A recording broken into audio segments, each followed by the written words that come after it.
무슨 소리입니까? 나라가 거덜날 뻔했다. 윤석열 대통령이 지금 주먹을 불끈 쥐고 마이크를 잡고 한 얘기입니다. 저게요. 어제 이 연찬에 관련돼서 참 여러 가지 주제가 나오는데 이것도 그와 관련돼 있는데 어제 국민의힘 연찬에 윤석열 대통령이 만찬에 참석을 해서 여러 가지 얘기를 했거든요. 그리고 국민의힘 의원들이 그것에 반응도 보였는데 우선 윤석열 대통령이 한 첫 번째 이야기부터 좀 들어보겠습니다. 보시죠. 기업도 망하기 전에 기업을 보면은 아주 껍데기는 화려합니다.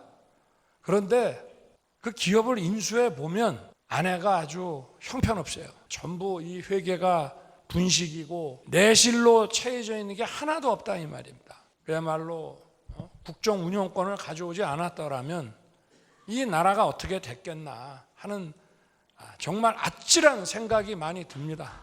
그야말로 나라가 정말 거덜이 나기 일보 직전에. 그러니까 망하기 직전의 기업이다. 지금 문재인 정부 때.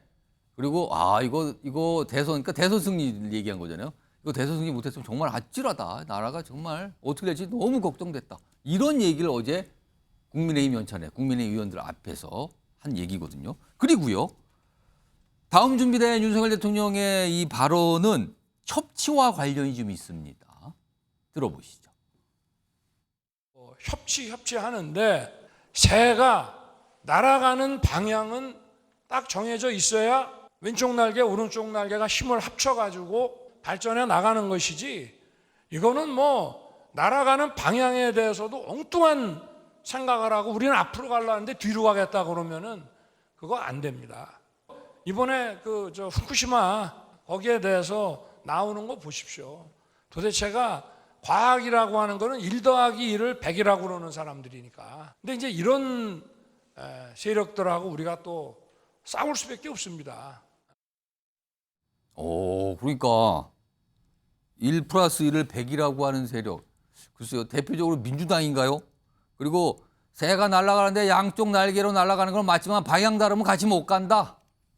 그리고 아찔하다. 뭐 정권 이걸 갖고 오지 못했을 생각하면 아찔하다. 뭐 이런 얘기까지. 어떻게 보면 문재인 정부 그다음에 현재 민주당에 대해서 굉장한 비판을 내놓은 건데 현장에 계셨던 홍석준 의원님 이 얘기를 많은 분들이 들었는데 그 현장의 의원들은 어떤 좀 반응이었습니까? 이 얘기에 대해서. 전반적으로 지금 대통령께서 예를 들면 뭐 미상 하원 뭐 합동 연설에서 뭐 그런 어떤 연설도 뭐 많은 어떤 국민들 뿐만 아니라 해외에서도 호평을 받고 있지만 이래서 조금 이제 과거보다는 말씀하시는 게 좀 더 이제 자신감이 이제 붙으신 것 같아요. 약간 뭐랄까요? 약간 강한 표현도 들어가지만 과감한 발언을 한달까요? 좀 더 이제 자신감이 붙으신 것 같고 그리고 저도 주변에서 방금 대통령께서 말씀하신 것 같은 이야기를 많이 듣는 게 만약에 이제 윤석열 대통령이 정권을 잡지 못하고 만약에 이재명 대표만 잡았다. 그러면 정말 많은 사람들이 이민 갈 거고 나라가 진짜 거듭날 거다 이런 이야기를 뭐 저도 거덜난다. 많이 들었습니다. 왜냐하면 우리가 1948년도 대한민국 정부가 수립되고 박근혜 정부까지 국가 부채가 643조였는데 문재인 정부 불과 5년 만에 450조 이상 늘었습니다. 그리고 가계 부채도 역시 한 504조 이상 늘었습니다. 만약에 이게 기본 소득을 주된 어떤 공약을 해서 이재명 대표가 됐으면 나라가 어떻게 될 뻔했느냐 이렇게 생각하면 정말 아찔할 수밖에 없는 거죠. 그거 말고도 각종 어떤 뭐 건보 재정이나 이런 것도 문재인 정부 때 완전히 이제 거덜이 났고 그리고 결국은 우리를 먹여 살려야 되는 어떤 기업 같은 경우도 보면은 어떤 뭐 소득주도 성장이라든지 이런 면에서 우리 대한민국에 투자를 하지 않고 뭐 이랬습니다. 뭐 원전 생태계가 파괴돼가지고 세계 최고의 경쟁을 갖고 있는 원전 말할 것도 없었고 그런데 지금은 수치상으로 보면은 해외 투자를 비롯해서 지금 윤석열 정부 1년 반 동안 굉장히 많은 어떤 투자가 되고 있고 가계 부채도 지금 오히려 지금 마이너스로 지금 가고 있습니다. 지금 오늘 내년 정부 예산이 좀 재정의 어떤 형편상 안타깝게도 656조 9천억 2.8% 지금 2005년도 이후 최고 지금 났는데 많이 늘리지 않았어요. 어쩔 수 없는 그런 형편이죠. 그럼에도 불구하고 사회적 약자를 통한 이런 복지는 최대한 노력하려고 하고 있습니다만 어쨌든 국정 최고 책임자로서 현장에 가서 직접 이제 장부를 보니까 정말 아찔하다는 이런 어떤 고뇌를 좀 많이 좀 말씀을 하신 것 같습니다. 어제 저 얘기를 들은 국민의힘 의원분들이 좀 박수 치신 분들이 있으신가요? 굉장히 뭐 많이 박수를 치셨죠. 오, 알겠습니다. 분위기까지 전해주셨어요. 요거요, 전재수 의원님. 근데 여기서 이제 궁금해지는 게 사실 최근에 저 발언의 많은 비중은 문재인 정부를 비판하는 내용이었거든요. 물론 민주당도 있지만 주로 앞부분 특히 문재인 정부를 많이 비판한 내용인데 최근에 문재인 전 대통령이 건건이 현안에 대해서 입장을 좀 많이 내셨거든요. 오염수 등등 그렇고 뭐 여러 가지 건에서 이외에도 몇 건을 내셨는데 이거에 대해서는 아직까지 아무런 반응이나 말이 없거든요. 대신에 오늘 보니까 문 전 대통령이 SNS에 책 소개 글만 올리셨더군요. 근데 반응을 안 보이는 건 왜라고 뭐 나중에 내실 건지 모르겠지만 왜인지 그리고 만약에 반응이나 입장을 낸다면 어떤 얘기를 좀 할까요? 문재인 전 대통령이. 예, 그러니까 전직 대통령께서 예. 이게 어떤 뭐 정치적으로 논란이 될 만한 예. 주제에 대해서 거기에 두 발을 다 담그는 것이 그렇게 바람직스럽지 않다라는 판단이 있겠죠. 오. 예를 들면 이제 일본 오염수 방류에 대해서는 이제 입장 표명을 하셨는데 예. 그것은 국민의힘에서 지속적으로 이제 가짜 뉴스를 유포를 하기 때문에 그 오염수 방류에 대해서 퇴임하고 난 뒤에도 명확하게 반대 입장을 표명을 해야 되기 때문에 그렇게 하신 것 같고 2021년도 4월 13일자 예. 대한민국 정부를 대표해서 국무총리실에서 보도자료를 이미 다 냈습니다. 일본의 후쿠시마 오염수 방류에 대해서 단호히 반대한다. 국민 안전에 위해를 취할 수 있는 어떠한 조치에 대해서도 단호히 배격한다라는 이미 저 입장은 대한민국 정부의 공식 입장이 2021년도에 이미 나갔습니다. 그럼에도 불구하고 문재인 정부와 똑같은 입장이다. 이런 식으로 지금 그러니까 그런 해명을 할 필요가 있었다 판단했다. 그렇는데 오늘 이제 윤석열 대통령의 어제 발언에 대해서는 이게 어떻게 보면 여야 사이에 어떤 치열한 경론이 벌어지고 있는 것이기 때문에 여기에 전직 대통령께서 끼어들어서 무슨 뭐 말을 보태는 것은 스스로 그 전직 대통령으로서 하실 일이 아니다라고 판단하신 것 같습니다. 이 건에 대해서는 입장을 내지 않을 안 낼 거라고 가능성이 보십니까? 저는 100%라고 봅니다. 그래서 조금만 더 말씀을 드리자면 예. 이게 윤석열 대통령께서 취임하신 지 이제 집권 2년 차입니다. 예. 자, 언제까지 야당 탓하고 언론 탓하고 전 정부 탓을 하시렵니까? 이러시다가는 정말 그 임기 단 하루만 남겨놓고 하루 남겨놓는 그 시점까지 예. 전 정부 탓하고 야당 탓하고 언론 탓할 가능성이 많다. 그런 측면에서 굉장히 우려스럽다라는 말씀을 드리지 않을 수가 없습니다. 알겠습니다. 또 어제 윤석열 대통령의 발언 내용이 여러 가지 갈래로 좀 나눌 수가 있었고요. 그리고 표현의 강도도 굉장히 좀 강한 편이었죠. 제가 자, 짧게 예, 한 말씀만 예, 덧붙이자면 발언기를 한 번 더 주실 줄 알고 좀 기다렸는데 말씀하세요. 자, 거들났다고 말씀을 하시는데요. 제 아무리 대통령이라 하더라도 민주공화국의 대통령은 대통령이라 하더라도 국가 재정을 함부로 쓸 수가 없습니다. 우리 홍석준 의원님 잘 아시겠지만 저희들이 국회에서 예산 심사를 해보게 되면 마음대로 줄이고 늘리고 못합니다. 중기 재정 계획에 따라서 전반적인 국가 재정 상황을 다 봐가지고 국민들에게 꼭 필요할 때 경제가 어려울 때 정부 재정이 경제의 마중물이 될 때 국민들의 삶을 조금이라도 이렇게 세울 필요성이 있을 때 국채를 발행하는 겁니다. 중기 재정 계획에 따라서 예산이 집행이 되는 것이지 그냥 마음대로 그냥 표 얻기 위해서 돈 펑펑 쓰고 그렇게 나라 살림이 그렇게 운영되지가 않습니다. 그거는 독재국가, 공산국가나 가능한 일이지 민주공화국의 정부에서는 그런 시스템으로 나라 경영이 안 된다라는 말씀을 제가 분명히 드리도록 하겠습니다. 알겠습니다. 그 거덜나기 직전에 이 표현에 대한 약간 반박 그런 설명을 좀 해주셨습니다. 다음은 화면을 좀 하나 소개해 드릴까요? 보겠습니다. 이게 뭡니까? 어제 각각 연찬회 워크숍하고 이게 1박 2일 과정이었거든요. 그러니까 저녁을 먹게 되죠. 근데 국민의힘 연찬회에서는요. 생선 요리가 잔뜩 나왔군요. 생선에 문어 숙회 여기 보시면 생선 회 보이네요. 저기 문어도 보이고요. 그리고 민주당 워크숍은요. 일단 이재명 대표가 이제 간식으로 옥수수 먹는 요행은 공개됐는데 삼겹살 전용을 하셨다 그래요. 그러니까 육류를 먹은 겁니다. 메뉴도 다르네요. 메뉴도 달라요 지금요. 각각 뭐 장소도 다르지만요. 그리고요. 다음 준비된 영상은 이 국민의힘 요 생선의 만찬과 관련된 국민의힘 구성원들이 한 말이 있습니다. 들어보겠습니다. 고생했습니다. 선생님 수고하셨습니다. 먹거리 문제를 가지고서 터무니없는 괴담으로 덮어 씌우는 그런 세력들이 자꾸 우리 사회를 정상에서 비정상으로 끌어당기고 있다. 이제 민어 생선 이재명 대표도 이쪽으로 와서 뭐 이런 거 먹으라고 그래요. 홍석주 의원님, 네. 어제 저녁에 회 드셨습니까? 네, 저 보는 것 같이 먹었습니다. 아, 그 예. 문어 숙회. 이거요. 아무래도 생선의 메뉴를 선택한 거 이거 민주당 보란 듯 민주당 의식해서 그런 거 아닙니까?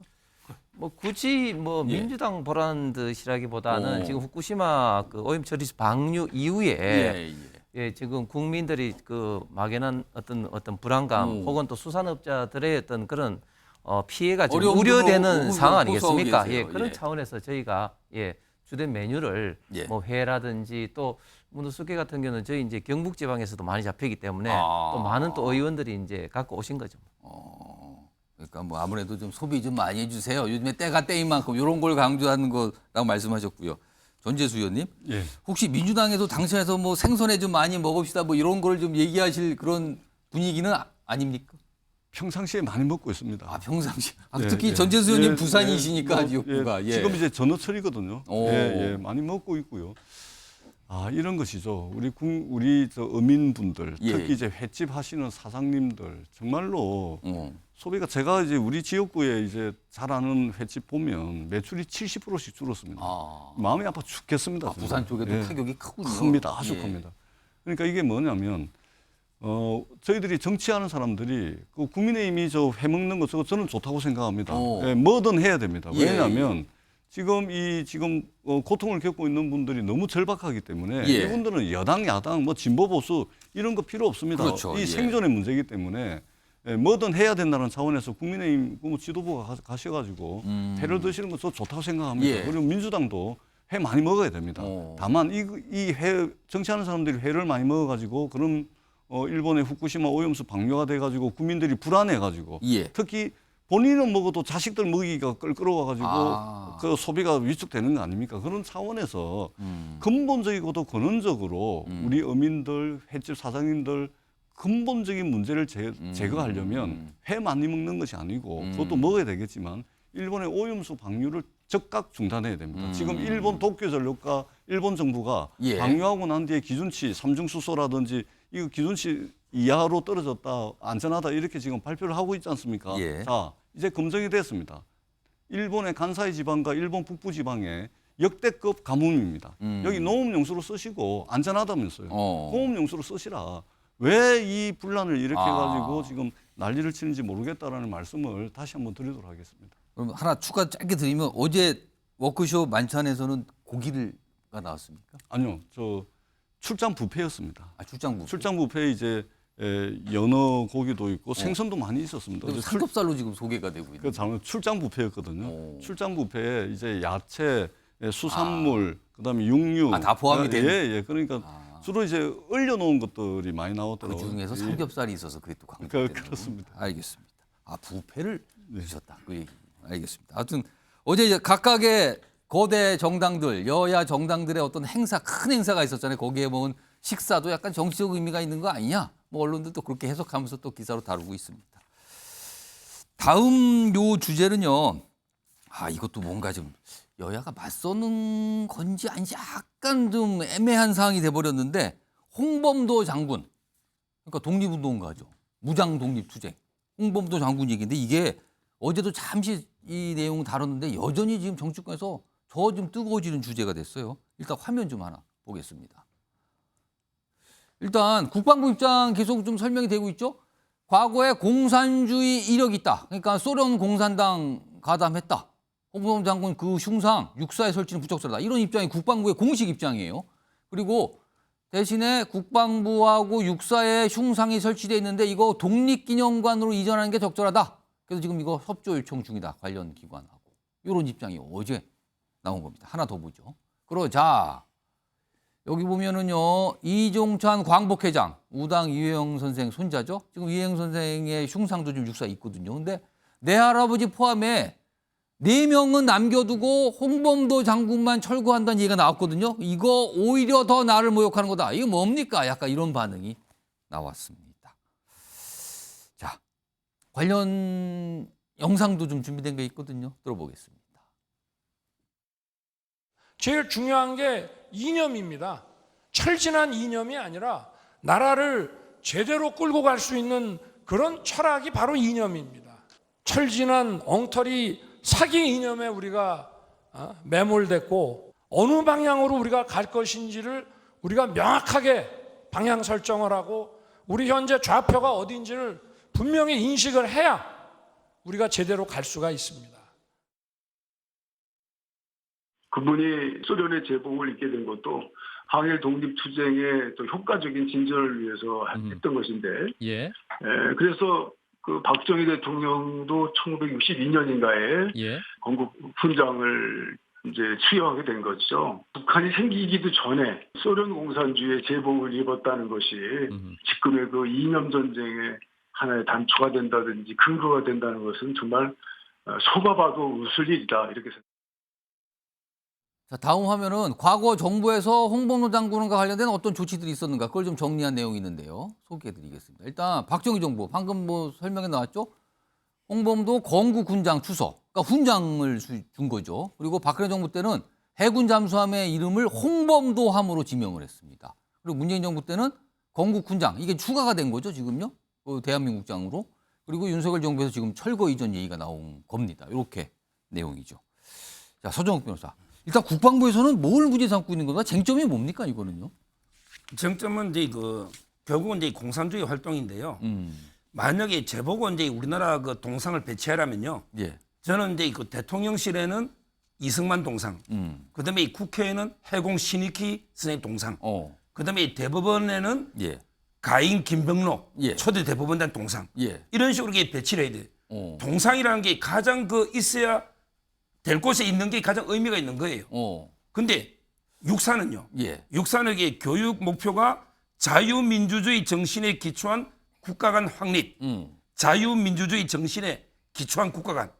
근데 홍범도 장군 저도 이게 존경하지만 자유민주주의자입니까? 맞습니까? 제가 알기로 이게 마지막에는 이게 공산주의 당의 공산주의 사상 아닙니까?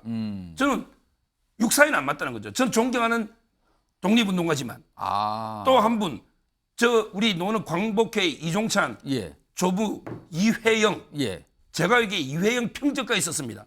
그만큼 제가 여기 존경하는 분이에요. 근데 저는 육사에는 안 맞다 봐요.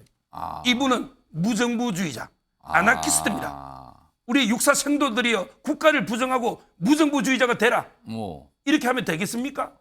그 흉상이라는 거는 육사 생도들이 매일 보고 저분을 닮아야 되겠다. 그럼 내가 이게 저 흉상을 보고 나 이게 나중에 공산주의자 돼야 되겠다. 난 무정부주의자 아나키스트 돼야 되겠다. 이래가 되겠습니까? 이렇게 저는 이분들을 폄하하는 게 아니에요. 진짜 있어야 될 때 우리 그 독립기념관에 독립운동 했잖아요. 독립기념관에 잘 모시면 되는 거예요. 철거가 아니고 이전에서 진짜 있어야 할 곳에 우리가 모시고 이분들에게 진짜 추모하고 우리가 존경하고 이런데 저는 육사는 안 맞다는 거죠. 알겠습니다. 그러니까 장소가 흉상에 설치한 장소가 이게 적합하지 않다. 이 의견을 좀 그러니까 국방부 의견과 거의 같은 의견을 주신 건데 다음 준비된 목소리가 있는데 몇 명이 좀 등장을 하거든요. 상반된 목소리들이 섞여 있습니다. 들어보겠습니다.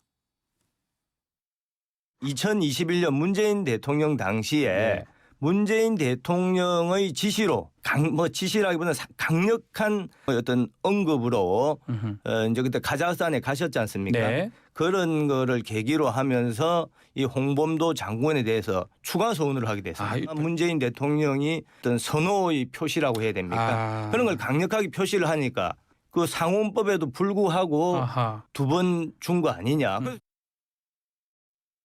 무능과 실정을 감추기 위해서 국민을 갈라치게 하고 이념 전쟁을 선동하기 위해서 독립전쟁 영웅을 부관 참시하는 일은 결코 용납할 수 없습니다. 정치적 책략을 도모하기 위해 홍범도 장군을 흉상을 제거하고 서훈에 대해서 조사한다고 하는 이 황당무계한 현실이 믿어지지가 않습니다. 지난 3.1절 육군사관학교 교정에 독립군과 광복군을 이끈 영웅들의 흉상이 세워졌습니다. 신흥무관학교 설립자 이회영 선생과 홍범도, 김자진, 지청천, 이범석 장군의 정신이 여러분이 사용한 실탄 탄피 300kg으로 되살아났습니다. 의견들이 각각 다르죠. 그리고요 중간에 이재명 대표 목소리가 나왔는데 이재명 대표가 저기가요 어딜 간 거냐면요 대전현충원에 홍범도 장군 묘역을 참배한 다음에 저 얘기를 꺼낸 거예요. 아마도 일부러 갔겠죠 오늘 아마 상황이니까 그 목소리까지 들어드는데 박원석 전 의원님 네. 홍범도 장군 흉상 이전 지금 민주당에서 뭐 철거라고 표현까지 나왔는데 이제 국방부 이전 표현 쓰는데 문재인 정부의 어떤 모습을 지우기 일환 아니냐 이런 시각도 있거든요. 이거 어떻게 판단하십니까? 그 윤 대통령께서 뭐 이념이 가장 중요하다 말씀을 하셨는데 지금 이런 일이 왜 벌어지고 있는지를 윤 대통령 스스로 답을 준 것 같아요. 누가 철진한 이념을 얘기하는지 모르겠는데 어쨌든 이념 전쟁, 역사 전쟁을 대통령이 주도하고 있다. 이 말씀을 첫 번째로 드리고 싶고 홍범도 장군이 1920년대에 즉 이 냉전 이전에 예. 그리고 러시아, 그러니까 지금 소비에트와 미국이 연합국의 일원으로서 이런 제국주의 파시즘과 맞싸움을 할 때 그때 그 독립운동의 방편으로 소련 공산당에 가입한 게 육사의 흉상이 들어설 수 없는 그런 이유라면 냉전의 와중에 남로당 군사 총책으로 1심에서 사형구형을 받고 무기 선고를 받았던 예. 뒤에 전향했다고는 하나 그로 인해서 한동안 군복을 벗을 수밖에 없었던 박정희 전 대통령의 호국비가 육사에 서 있는 건 어떻게 생각합니까? 저는 홍범도 장군이 독립운동의 방편으로 어쩔 수 없이 그런 선택을 했던 거를 문제 삼는다면 남로당 군사총책으로 여순 반란 사건 이후에 체포가 됐던 예. 박정희 전 대통령의 호국비는 당연히 철거돼야죠. 그런데다가 우당 이회영 선생이 무정부주의자라는 이유로 그게 예. 육사와 맞지 않는다? 저는 궤변이라고 보고요. 결국에 문재인 정부 지우기 의도가 하나 있고 문재인 정부 때 뭐 저 이제 흉상도 제막되고 예. 유해도 송환되고 했으니까 또 한 가지는 항일 지우기입니다. 항일 지우기. 그래서 지금 이 정부의 역사관은 그 일종의 이제 뉴라이트식의 식민지 근대화론이에요. 식민지 근대화론은 항일의 역사하고 양립이 불가능하죠. 그러면서 솔솔 흘러나왔던 얘기가 저 자리에 백선엽 장군 흉상을 세워야 된다. 백선엽이 누굽니까? 만주의 간도 특설대 출신의 일본 그 육군 장교 출신의 군인이에요. 비록 그분이 한국 전쟁에 공헌을 세웠다 한들 예. 일본 그 만주 간도 특설대 출신이라는 거 바꿀 수가 없습니다. 무슨 얘기냐면 대한민국 국군의 뿌리는 독립군이나 광복군에 있는 게 아니고 예. 비록 간도 특설대 출신이라고 하들 예. 확고한 반공에 있다. 이 얘기를 하고 싶은 겁니다. 저는 그게 이제 누라이트 역사관이라고 생각하고 그 역사관에서 비롯된 항일 지우기다. 이렇게 보입니다. 자, 제가 두 분이 지금 약간 수영욱 변호사도 말씀은 제가 한 1분 정도 드릴게요. 그리고 혹시 저 박원석 의원도 반론하실 게 있으면 1분씩 네. 각각 드릴게요. 1분입니다. 먼저 이제 저 이재명 대표의 발언은 완전히 제가 보기에 뭐 새빨간 가짜뉴스입니다. 지금 이게 그분들이 독립운동 공을 폄훼하는 게 아니에요. 예. 그냥 있어야 할 곳에 독립기념관에 이전하는 거예요. 예. 그럼 이게 독립기념관에 있는 분들은 우리가 다 무시하고 폄훼합니까? 육사에 있어야지 존중하는 겁니까? 이게 아니라는 걸 분명히 말씀드리고 예. 그다음에 저는 문재인 대통령이 문제라 봐요. 문재인 대통령이 왜 갑자기 2021년에 거기 흉상 5개를 갑자기 했잖아요. 근데 그 전에 뭐라 했냐면 김원봉이가 국군의 뿌리라 했어요. 예. 근데 김원봉 흉상은 본인도 문재인 대통령 겁이 나서 보수청에 예. 못했겠지. 예. 그러면서 홍범도부터 5분 한 거 아닙니까? 예. 이런 식으로 저는 먼저 논쟁적인 분을 5분 그게 모신 거. 아니 논쟁이 없으려면 을지문덕, 강감찬, 이순신 이런 분 모시면 그게 문제가 없잖아요. 이걸 제가 문재인 대통령 설치부터 저는 문제가 있다 보고요. 예. 마지막으로 육사가 일본하고 싸우는 게 독립투사 양성하는 기관입니까? 우리 육사 졸업해서 일본하고 싸우라. 일본과 싸우는 예. 이런 항일 의병 만드는 게 육사입니까? 예. 그게 아니에요. 육사는 우리의 주적 공산 북한하고 목숨 걸고 싸우라. 이걸 장교를 양성하는 게 육사 아닙니까? 거기에 맞는 분. 지금 육사에 있는 분이 시밀 소령. 예. 이분에게 6.25 때 맨손으로 탱크에 마산 또는 벤플리트 장군이 육사 만든 분이 이런 분들이 있잖아요. 그러니까 육사의 성격을 저는 자꾸 항일로 결부시는 게 아니고 오히려 반공으로 봐야 된다. 이래 봅니다. 그럼 추가하는 질문. 박정희 전 대통령의 과거 좌익 활동을 지금 약간 질문하셨거든요. 그건 어떻게 판단하세요? 그거는 이제 젊을 때 한때 그렇지만 이게 확실하게 전향해서 6.25 때부터 싸웠는데 이분을 이게 방공으로 본다? 이게 말이 안 되는 이야기죠. 홍범도 장군은 그럼 늙을 때 소형공산당 가입했습니까? 저분이 1943년도에 돌아가셨어요. 그러니까 북한 체제 수립과도 관련이 없는 분이고. 그죠, 이전이죠, 그 이전. 그리고 스탈린에 의해서 중앙아시아로 강제 추방을 당해서 거기서 사망을 했습니다. 고초를 겪었다는 거죠. 게다가 김좌진 장군은 이게 그 만주 일대의 민족주의 지도자여서 나중에 공산당한테 암살을 당했어요. 예. 그분은 왜 거기서 지워야 되냐고요.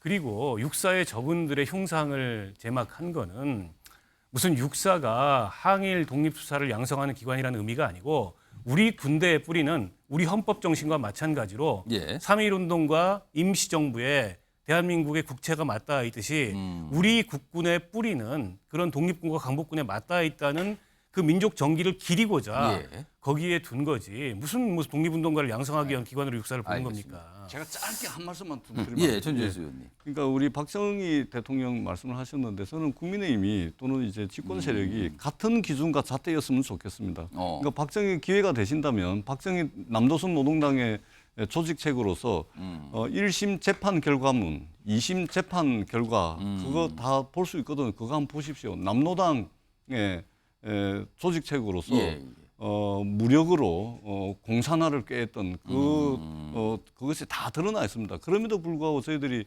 전직 대통령으로 예우하는 것은 예우는 예우로서 정확하게 하되 기록할 것은 빠트림없이 기록하자는 겁니다. 근데 지금 윤석열 대통령께서 가장 중요한 것이 이념이라 말씀을 하시는데 가장 중요한 게 어떻게 이념입니까? 세계 각국이 국익을 중심으로 각자 도생하고 있고 국민들이 경제적 고통으로부터 신음하고 있는 국민들이 보이지 않습니까? 어떻게 민생이 이념이 제일 우선입니까? 경제와 민생이 제일 우선이죠. 대통령이 신경 쓰고 집권 세력이 신경을 써야 될 것은 추락하고 있는 경제와 민생입니다. 제발 이념 정쟁은 여기서 멈춰줬으면 좋겠다라는 말씀을 마지막으로 드리겠습니다. 알겠습니다. 이게 가끔씩 우리나라 과거에 이제 정치권에서 뭐 이른바 역사 전쟁이라고 하죠. 이거 한번 벌어지면은요, 이게 굉장히 간단하지 않게 가는데 어떤 모습인지 지켜보도록 하고요.